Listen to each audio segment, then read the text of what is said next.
ಇಷ್ಟೆಲ್ಲ ಇರ್ತೀಯ. ನೀನು ಪ್ರವಚನ ಮಾಡಬೇಕು ಅಂತ ಬಂದವನು, ಎಲ್ಲ ಜನರಿಗೂ ಪೂಜೆ ಮಾಡೋದು ತಪ್ಪಿಸ್ಬೇಕು ಅಂತ ಹಠ ಹಿಡ್ಕೊಂಡು ನಿಂತಿದ್ಯಾ.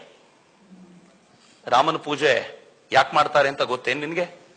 ಕೃಷ್ಣನ ಮೂರ್ತಿ ಯಾಕೆ ಪೂಜೆ ಮಾಡ್ತಾರೆ ಅಂತ ಯಾವಾಗಲಾದ್ರೂ ಗೊತ್ತೇನು?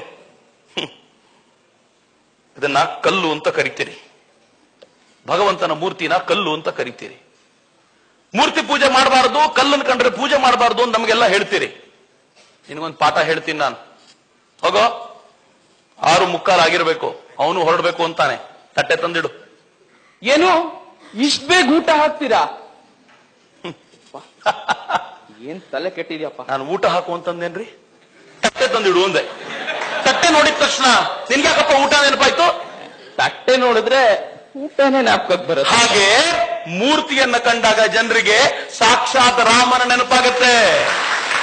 ಮೂರ್ತಿಯನ್ನ ಯಾರು ಕಲ್ಲು ಅಂತ ಪೂಜಿಸಲ್ಲ, ಮೂರ್ತಿಯನ್ನ ಯಾರು ಕಂಚಿನ ಮೂರ್ತಿ ಅಂತ ಪೂಜಿಸಲ್ಲ. ಅದರಲ್ಲಿರುವಂತ ಚೈತನ್ಯ ಮೂರ್ತಿಯನ್ನ ಗುರುತಿಸ್ತಾರೆ. ಗೊತ್ತಾಯ್ತೇನು? ರಾಮನನ್ನ ನೋಡಿದ ತಕ್ಷಣ ಈ ದೇಶದ ಜನ ಭಕ್ತರು ರಾಮನ ಗುಣಗಳನ್ನ ಆವಾಹಿಸಿಕೊಳ್ಳೋ ಪ್ರಯತ್ನ ಮಾಡ್ತಾರೆ. ಅಲ್ಲಿರೋದು ಕಲ್ಲಲ್ಲ, ಚೈತನ್ಯ ಮೂರ್ತಿ. ಸರಿ ಹೋಯ್ತು, ಸರಿ. ನೀವು ಕಲ್ಲನ್ನು ಪೂಜೆ ಮಾಡ್ತೀರಾ? ಹೌದು. ಹಾಗಾದ್ರೆ ಒಂದು ಪ್ರಶ್ನೆ ಕೇಳ್ತಾ ಇದ್ದೀನಿ. ಈ ಗೋಗಳ ಪೂಜೆನ ಯಾಕೆ ಮಾಡೋದು?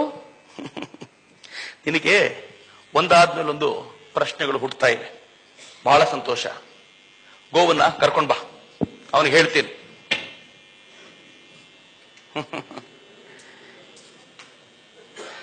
ಮೂರ್ತಿಗಳನ್ನ ಕಲ್ಲು ಅಂತ ಕರೆಯೋ ನಿಮ್ಗೆ ಗೋವುಗಳ ಅರ್ಥ ಎಲ್ಲಿ ಗೊತ್ತಾಗಬೇಕು? ಮೂರ್ತಿಯ ಪೂಜೆಯಲ್ಲಿರೋ ಮಹತ್ವ, ಆ ಕಲ್ಲಲ್ಲಿರೋ ಮಹತ್ವ. ಆಗೋ, ಗೋವೆ ಬಂತು. ಬಾರಮ್ಮ ನಂದಿನಿ, ಬಾಯಿ. ಇದ್ರ ಮುಂದೆ ನಾನು ಕಾರಲ್ಲಿ ಬಂದಿರೋದು, ಇದನ್ ಮೇಲೆಲ್ಲ ಹೋಗಲ್ಲ. ನಾನು ಗೋಪೂಜೆ ಬಗ್ಗೆ ಹೇಳೋಕ್ಕಿಂತ ಮುಂಚೆ ನಿನ್ಗೊಂದು ಪ್ರಶ್ನೆ ಕೇಳಬೇಕು. ಆಯ್ತು. ನಮ್ಮ ಮೂರ್ತಿ ಪೂಜೆ ಬಗ್ಗೆ ತುಂಬಾ ಮಾತನಾಡ್ತೀರಲ್ಲ, ನಿನ್ ಕತ್ನಲ್ಲಿರೋದು ಅದೇನಪ್ಪಾ? ಅದು ನನ್ನ ದೇವ್ರಿಗೆ ಅಂತ ನೆನಪಿಗೆ ಹಾಕೊಂಡಿರೋದು.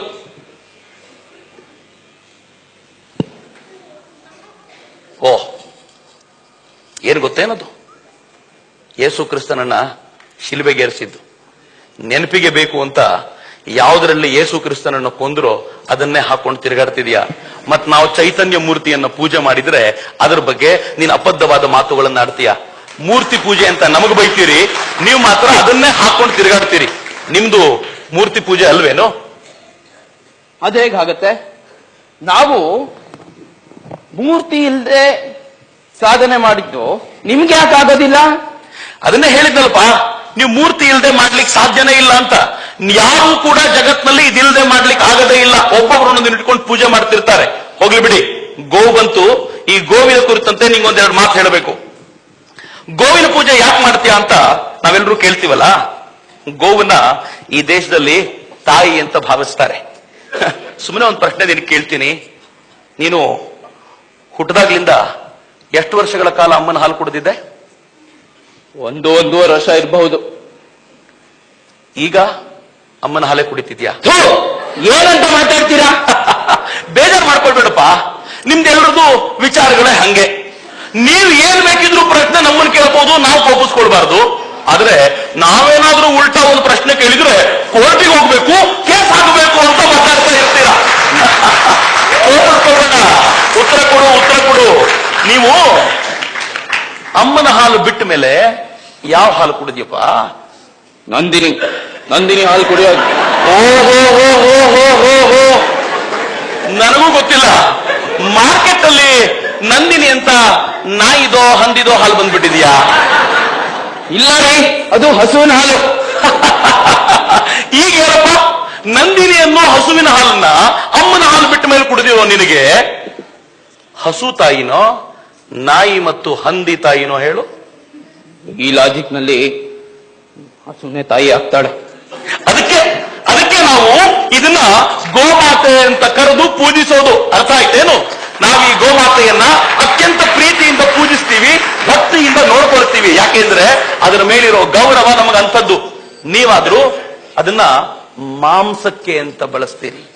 ಯಾಕೆ ಅಂತ ಕೇಳಿದ್ರೆ ಹಾಲು ಕೊಡೋದು ನಿಲ್ಲಿಸಿರುವ ಪ್ರಾಣಿ ಅಂತ ಹೇಳ್ತೀರಿ. ನಾಟ್ಯ ಆಗಲ್ವಾ?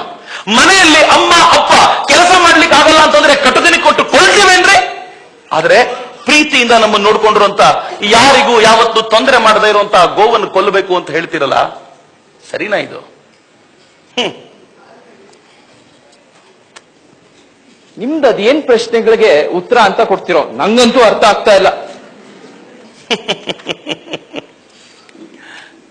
ಹೋಗ್ಲಿ, ನನ್ನ ಪ್ರಶ್ನೆಗೆ ನೀನೇ ಉತ್ತರ ಕೊಡು. ನಿನ್ನ ಮತಾಂತರ ಮಾಡ್ಲಿಕ್ಕೆ ಬಂದವರು ಸಾಕಷ್ಟು ತಿದ್ದಿ ತೀಡ್ಬಿಟ್ಟಿದ್ದಾರೆ. ಆದ್ರೆ ನಾನು ನಿಂಗೊಂದು ಪ್ರಶ್ನೆ ಕೇಳಬೇಕು, ಯೋಚನೆ ಮಾಡಿ ಉತ್ತರ ಕೊಡು. ಗೋವಿನ ಕುರಿತಂತೆ ಮಾತನಾಡೋರು ಅನೇಕ ಮಾತನಾಡ್ತಿರಲ್ಲ, ನಿನ್ನ ಹುಟ್ಟಿಸಿದ್ ಯಾರು ಅಂತ ಕೇಳಿದ್ರೆ ಏನ್ ಹೇಳ್ತೀರಾ? ಅದು ನನ್ನ ತಂದೆ, ಸ್ವರ್ಗದಲ್ಲಿರೋ ನನ್ನ ದೇವ್ರು. ನಿಮ್ ತಂದೆ ಸ್ವರ್ಗದಲ್ಲಿರೋ ಆ ದೇವ್ರು ನಿನ್ನನ್ ಮಾತ್ರ ಹುಟ್ಟಿಸಿದ್ರೋ? ಇಡೀ ಸೃಷ್ಟಿ ಅವರದ್ದೇನೋ? ಇಲ್ಲಪ್ಪ, ಎಲ್ಲ ಒಂದೇ. ಸೂರ್ಯ ಚಂದ್ರರಾದಿಯಾಗಿ ಎಲ್ಲವೂ ಅವನದೇ ಸೃಷ್ಟಿ. ವೆರಿ ಗುಡ್, ಬಹಳ ಚಂದ. ಈ ಸೃಷ್ಟಿಯೊಳಗೆ ಪಶು ಪಕ್ಷಿ ಕ್ರಿಮಿ ಕೀಟ ಪ್ರಾಣಿಗಳೆಲ್ಲ ಬರ್ತಾವೋ ಇಲ್ವೋ? ಎಲ್ಲವೂ ಅವನದೇ ಸೃಷ್ಟಿ, ಎಲ್ಲದಕ್ಕೂ ಅವನೇ ತಂದೆ. ಓಹೋ, ಬಹಳ ಚೆನ್ನಾಗಿದೆ ಈ ಪ್ರಶ್ನೆ.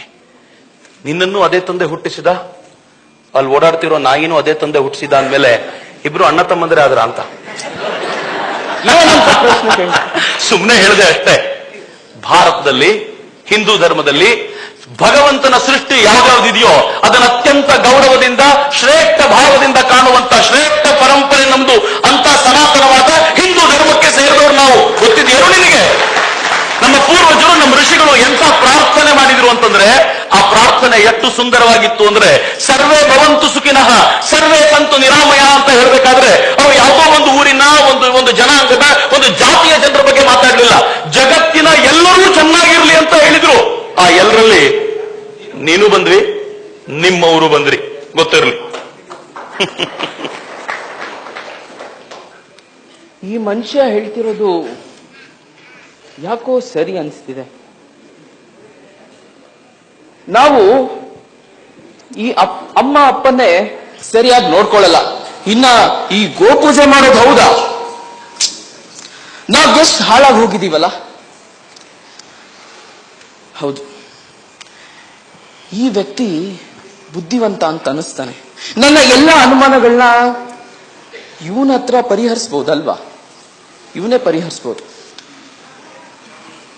ಸದ್ಯಕ್ಕೆ ಈ ಮತಾಂತರದ ಅವಾಂತರ ನನಗ್ ಜಾಸ್ತಿ ಆಗ್ತಿದೆ ಅನ್ಸ್ತಿದೆ.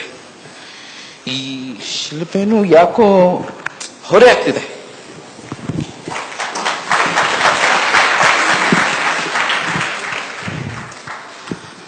ಅದ್ ಸರಿ, ನನ್ನದು ಕೆಲವು ಪ್ರಶ್ನೆಗಳಿದೆ.